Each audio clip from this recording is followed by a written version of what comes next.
यूक्रेनी सेना फेसबुक पर बड़े दावे जरूर कर रही है कि हमने 200 को बंधक बना रखा है, रूस के सैनिकों को, रूस के 29 एयरक्राफ्ट को मार गिराया है, लेकिन इसके साथ ही जो हथियार वहां पर आ रहे हैं, दुनिया जैसे इन्वॉल्व हो जाएगी जनरल मेस्टर, वो सीधे सीधे उसकी बात हो जाती है कि आप वर्ल्ड वॉर देख रहे हैं अपने सामने। अभी इसीलिए दुनिया अपने हाथ पीछे भी रखना चाहती है, और किसी कोविड के बाद जिस तरह का नुकसान किसी सबको हुआ है, कोई चाहता भी नहीं है दूसरे के उसमें पहुंचना। और ये ताजा वीडियो जो यूक्रेन की सेना ने जारी किया है वो भी हम आपको दिखा रहे हैं। जिस तरह का नुकसान उसने रूस पर करने का दावा किया है, 100 से ज्यादा टैंक, 5000 से ज्यादा सैनिक, 200 बंधक, जो 29 एयरक्राफ्ट, इन सारी चीजों के बीच ये तस्वीर भी यूक्रेन की तरफ से जारी की गई। श्वेता, ये जो दावे किए जा रहे हैं, मान लिए सही भी हैं, पर ये किस तरफ निकल रहे हैं, कोई इससे फायदा तो नहीं हो रहा है। ठीक है, वो मोराल उनका बढ़ता जा रहा है, अभी देखना है एंड में ये लड़ाई खत्म कैसे होगी और एंड स्टेट में क्या होगा। तो सारा सवाल ये होता है कि ये जो लड़ाई अभी चल रही है किस स्टेज में पहुंचेगी। तो मेरे को लगता है कि एक तो श्वेता ये हो सकता है कि खार्किव और कीव कैप्चर हो जाएंगे, हो सकता है शीघ्र भी हो जाए अगर वो सारे रिहायशी इलाकों को बॉम्ब करें। नहीं करेंगे तो स्ट्रीट टू स्ट्रीट ये urban warfare fighting in built up area होगी, वो बहुत टाइम कंज्यूमिंग है, उसमें रशियन ग्राउंड ट्रूप्स को हेवी कैजुअलिटीज होंगी, क्योंकि ये हर घर के रास्ते सब कुछ उनको पता है जो डिफेंडर फोर्स है। तो इसीलिए हो सकता है ये आर्टिलरी फायर और स्मर्श के फायर और एरिया वेपन्स वहां पर डाल रहे हैं। वो डालेंगे तो सिविलियन कैजुअलिटीज भी बढ़ेंगी, क्योंकि सिविलियंस काफी हैं उधर, सारे तो निकले नहीं है। तो ये बड़ी एक स्पाइरल सिचुएशन हो गई है, आउट ऑफ कंट्रोल सिचुएशन हो गई है। और उसको ट्रुप्स जो हैं, अभी प्रेसिडेंट पुतिन को भी थोड़ा मुश्किल होगा समझने की ग्राउंड रियलिटी क्या है। हाँ। ग्राउंड रियलिटी जो ट्रुप्स इन कॉन्टैक्ट हैं, जो कमांडर्स इन कॉन्टैक्ट हैं, वही समझ सकते हैं। अब उनकी उस समय सूझबूझ कैसी है, कैसे वो एक्शन लेते हैं, सारा वॉर का या ये कीव और खार्किव का आउटकम उस पर निर्भर है।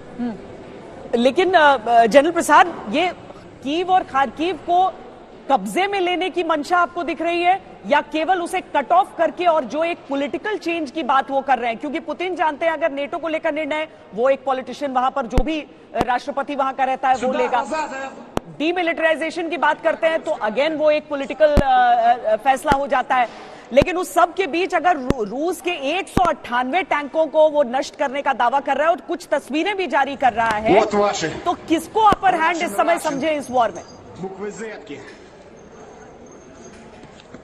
मैं तो फिर भी कहूंगा कि अपर हैंड पुतिन का ही है, क्योंकि पुतिन के चलिए 200 टैंक खराब हो गए, 300 आदमी मर गए, जो कुछ भी हुआ सो हुआ। लेकिन यहाँ क्या हो रहा है, यहाँ तो करोड़ों करोड़ों रुपए की पर किलोमीटर की जगह नष्ट हो रही है। तो अपर हैंड किसका है? अपर हैंड तो रशियन फोर्सेस का ही है ना। देखिए, बात बड़ी सिंपल है कि फर्स्ट पॉइंट जो शुरू है, श्वेता, पुतिन साहब यहाँ क्यों घुसे, इनका ऑब्जेक्टिव क्या है? पुतिन साहब का ऑब्जेक्टिव है कि मैं यहाँ सरकार बदलूं, यहाँ का राष्ट्रपति वो व्यक्ति बने जो रशिया को सपोर्ट करता हो, जो व्यक्ति यूरोपियन यूनियन की तरफ न देखे, जो नेटो के अंदर शामिल होने की बातचीत न करे।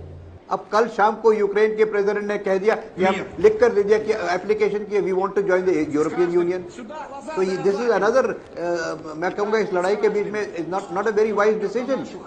तो इस समय जो व्यक्ति लड़ाई की शुरुआत की है, जिसने अपना ऑब्जेक्टिव बनाया है, उसने ये सोच के ऑब्जेक्टिव बनाया कि my ultimate aim of this war is to dethrone the present government, and मेरी जो सरकार है, मेरी जो सपोर्ट करेगी वो सरकार में स्टैब्लिश करूंगा।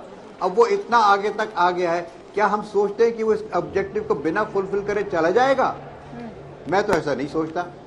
अगर पुतिन साहब इस तरह से करेंगे कि यहां तक आ गए, ऑब्जेक्टिव के बिल्कुल बगल में खड़े हुए और वही ऑब्जेक्टिव पूरा हो रहा, तो छोड़ के चलेगा, चलो जी नहीं हुआ तो ना सही, चलो वापस चलते हैं। ऐसा तो मुझे नहीं लगता होगा।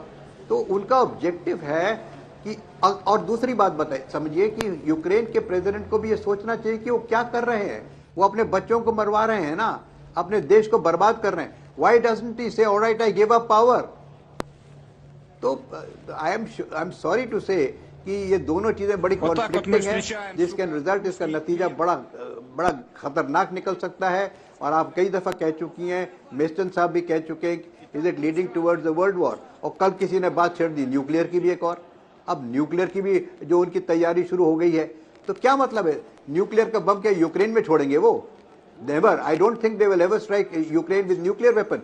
अगर यूक्रेन को ही स्ट्राइक करना है तो उनके पास कन्वेंशनल हथियार बहुत हैं जो उन्होंने अभी तक इस्तेमाल नहीं किए, उससे नष्ट करेंगे यूक्रेन को।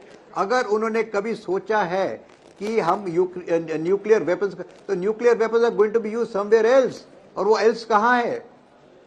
आई डोंट नो, मैं उसको कहना नहीं चाहता वो एल्स कहां है, क्योंकि वो बड़ा खतरनाक स्टेटमेंट हो जाएगा कि न्यूक्लियर वेपन्स को जो तैयारी कर रहे हैं वो कहां, किसके ऊपर गिराएगा भाई?